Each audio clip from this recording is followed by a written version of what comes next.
Nous l'avons sauvé de la maison. Et nous allons retourner chercher les oiseaux aussi. Lorsque les missiles israéliens se sont mis à pleuvoir sur la bande de Gaza en mai dernier, la première chose que Nariman a voulu sauver, ce sont ses animaux de compagnie.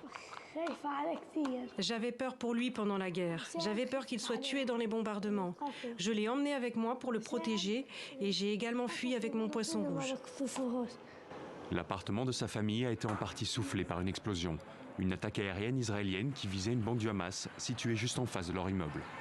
La mère de Nariman, Houda Al-Agad, n'avait pas attendu le coup de téléphone de l'armée israélienne pour préparer un sac avec leurs affaires personnelles les plus précieuses.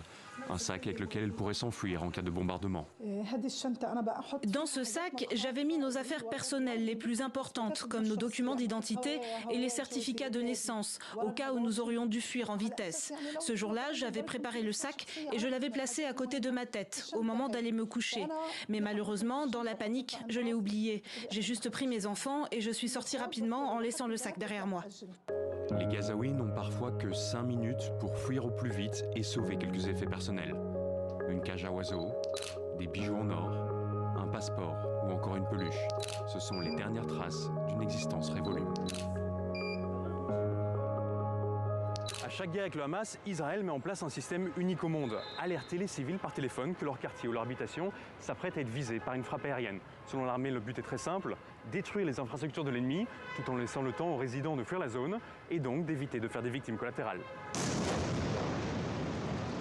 Pourtant, 260 Palestiniens ont trouvé la mort lors de l'escalade de mai qui a opposé Israël au Hamas, le groupe qui contrôle la bande de Gaza. Le bombardement le plus controversé a eu lieu le 15 mai. La cible, un building de 12 étages qui abritait les bureaux de nombreux médias locaux et étrangers, tels que Associated Press et Al Jazeera. Israël a affirmé que la tour était utilisée par une unité cybernétique du Hamas et accuse le mouvement islamiste d'utiliser les civils comme boucliers humains.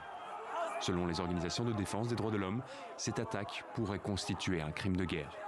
Là aussi, l'armée avait prévenu à l'avance qu'un bombardement était imminent en appelant le propriétaire de la tour Al-Jallah. Vous ne pouvez plus entrer. Nous respectons votre opinion. Nous n'allons pas entrer sans votre autorisation. Donnez-nous simplement 10 minutes de plus. Aujourd'hui, tout ce qu'il reste est un terrain vague parsemé de débris. Fares Al-Roul est le directeur d'une agence de presse locale. L'un des seuls objets qu'il a pu sauver en évacuant, c'est une vieille caméra à cassette, la caméra de son père, lui aussi journaliste. Cette caméra, c'est l'autobiographie de mon père. Je la garde donc comme un souvenir pour moi et mes enfants. Tout le monde me demande pourquoi j'ai emporté une vieille caméra plutôt que des outils professionnels importants. Mais pour moi, cette caméra, c'est la pierre angulaire de notre carrière dans les médias. Elle est donc plus précieuse que tout pour moi, plus précieuse que la tour elle-même. Cette caméra à cassette datant des années 90, elle appartient à Marwan Al-Roul, un journaliste palestinien renommé qui couvre le conflit au Proche-Orient depuis 3 décennies. J'ai tout perdu, sauf cette caméra qui a pu être sauvée. Je ne sais pas comment elle a survécu. Peut-être qu'il y a une connexion mentale entre elle et moi. Je l'adore. L'objectif de la caméra avait été brisé par un colon israélien lors de la première intifada. Depuis, Marwan et son fils Fares la conservent comme un précieux souvenir. Cette caméra a montré à des millions de personnes à travers le monde ce qu'il se passait sur le terrain et la façon dont l'armée d'occupation israélienne se comporte avec les civils. Elle signifie beaucoup pour moi. Après le bombardement de la tour Al-Jallah, le père et le fils ont déménagé les bureaux de leur agence de presse dans le même quartier que des ONG internationales. Ils espèrent que cette proximité suffira à les épargner lors de la prochaine guerre.